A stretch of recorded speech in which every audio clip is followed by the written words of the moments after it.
நமக்கு பிடிக்குதோ பிடிக்கலையோ நம்ம ஒரு விஷயம் செய்யணும் அப்படின்னா அண்ணன் அமெரிக்காவோட பார்வை நம்ம மேல வக்கரமா படக்கூடாது.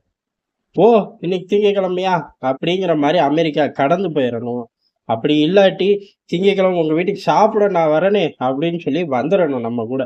அப்படி ஒரு ரெண்டு சூழ்நிலைகள் அமைஞ்சா மட்டும்தான் உலக அரங்குல எதையாச்சும் நகர்த்திட்டு போறோம்னா நம்மளால வெற்றி பெற முடியும். உதாரணத்துக்கு காசால இஸ்ரேல் என்ன பண்ணுது? என்ன பண்ணலன்னு கேள்றா அப்படிங்கிற மாதிரி தான் இஸ்ரேல் பண்ணிக்கிட்டு இருக்கு. இஸ்ரேல் நம்ம நண்பன்.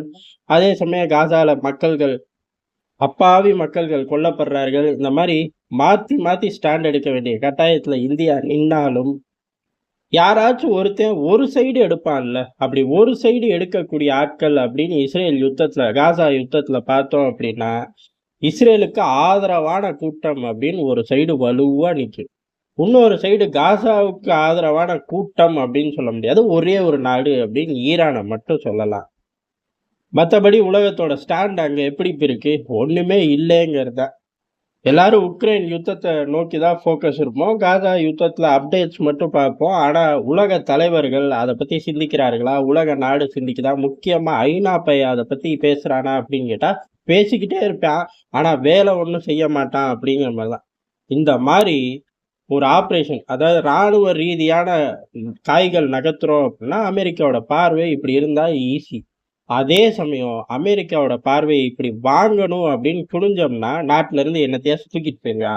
அமெரிக்காவை மிரட்டி பணிய வைக்க முடியுமா அப்படின்னு கேட்டா அதுவும் கொஞ்சம் சிரமமான காரியம்தான். நமக்கு பிடிக்குதோ பிடிக்கலையோ அதான் உண்மை. ஆனா அமெரிக்கா கிட்ட ஓரளவு மிரட்டி, அதாவது உனக்கு நான் இதை தரேன் எனக்கு நீ இதை தா அப்படின்னு பேசக்கூடிய நாடுகள் அப்படின்னா விரல் விட்டு எண்ணிடலாம். அப்படி ஒரு நாடா இந்தியா வந்து நிக்குது. அப்படி நிக்கக்கூடிய சூழ்நிலைய இந்தியா பக்காவா பயன்படுத்திக்கவும் ஆரம்பிச்சிருக்கு.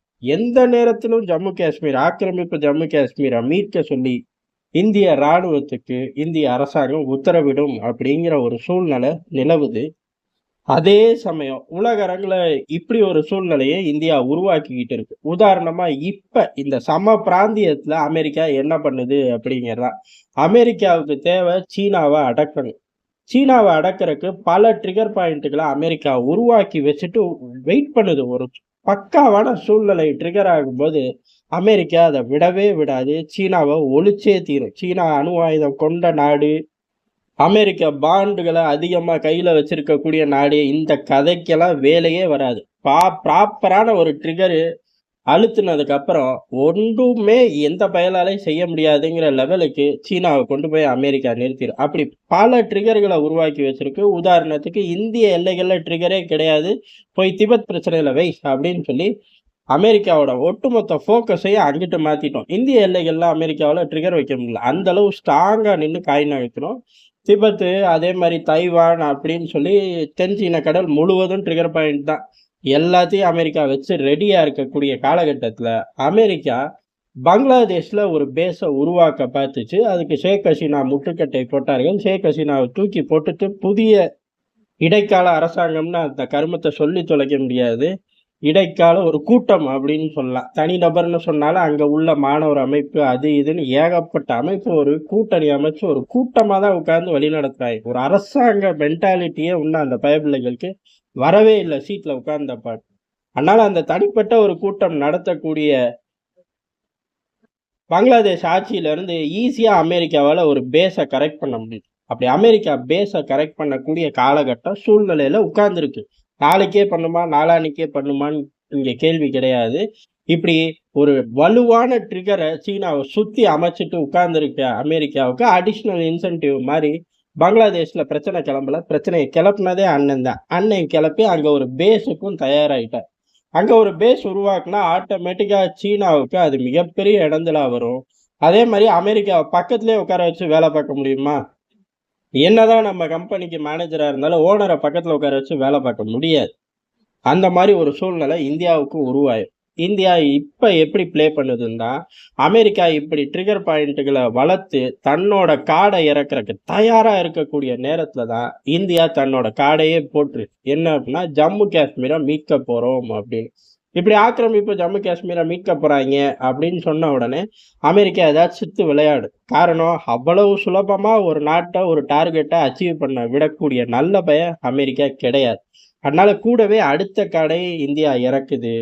ராணுவத்தோட தயார் நிலை அப்படிங்கிறது உலக அமைதிக்காக அப்படின்னு சொல்லி ஒரு போர்டு போட்டோம். அப்படின்னா என்ன அர்த்தம்? உலக அமைதிக்காகன்னா வேற எங்கேயோ யுத்தத்துல இந்திய ராணுவம் வரப்போகுது அப்படிங்கிறதா. இந்த வேற எங்கேயோ யுத்தம் அப்படிங்கிறது அமெரிக்காவுக்கு கொடுக்கக்கூடிய சிக்னல் தான். சீனாவோட யுத்தம் அப்படின்னா ஆட்டோமேட்டிக்கா கூட்டணி நாட்டுக்கு ராணுவம் களத்துக்குள்ள இறங்கினா மட்டும்தான் அமெரிக்காவால சீனாவை பெரிய அளவுல கவுண்டர் கொடுக்க முடியும். நினைச்சதெல்லாம் சாதிக்க முடியும். வெறும் நிறுத்திக்கப்பா, மெயின்டெனன்ஸ் பார்த்துக்கப்பா, பெட்ரோல் போட்டுக்கப்பா அப்படின்னு சொன்னாலும் அது முழு மைலேஜா மாறாது. கூடவே ராணுவங்கள் இறங்குனா தான் ஜப்பான் இறங்கும், ஆஸ்திரேலியா இறங்கும். இந்தியா இறங்குமா இறங்காதா அப்படின்னு தெரிஞ்சாலே ஜப்பான் ஆஸ்திரேலியாவும் போய்க்கிட்டே இருங்க, பின்னாடி 10 எரிஞ்சா வரேன் அப்படின்னு சொல்றதுக்கு அதிக வாய்ப்பு இருக்கு. அப்படி இருக்கிற சூழ்நிலையில இந்தியா இந்த மாதிரி ஒரு விஷயத்த விடுது. இது எதுக்கு அப்படின்னா நேரடியா அமெரிக்காவுக்கான ஒரு சிக்னல் தான். உனக்கு ஒரு பிரச்சனைன்னு அங்க பாயும் போது நானும் கூட இருப்பேன் பார்த்துக்க. ஏன் பிரச்சனை இல்லை, நீ வந்து பாயின்னு நான் சொல்லலை, நீ தேவையே இல்லை. அதே சமயம் எந்த இடைஞ்சலும் பண்ணக்கூடாது பார்த்துக்க அப்படின்னு தன்னோட வலுவான சிக்னலை அமெரிக்காவுக்கு கொடுத்துருக்கு. அதே சமயம் அண்ணன் அமெரிக்கா கிட்ட ஒரு சிக்னல் மட்டும் கிடையாது. அதாவது இந்த ஒரு சிக்னல்ல ஒரு மைலேஜ் மட்டும் கிடையாது, 2 மைலேஜை இந்தியா லோட் பண்ணியிருக்கு. என்ன அப்படின்னா, நீ சீனாவோட ட்ரிகர் பாயிண்ட்டை சரி பண்றதுக்காக இங்க ஒரு பேஸுக்கு ரெடி பண்ண, அதே மாதிரி பங்களாதேஷ்குள்ளேயே அங்க உள்ள சிறுபான்மை மக்களுக்காக நான் ஒரு தனி நாடு ரெடி பண்ணா கூட நீ தலையிடக்கூடாதுங்கிற சிக்னலை சேர்த்து டெல்லி கொடுத்துருக்கு.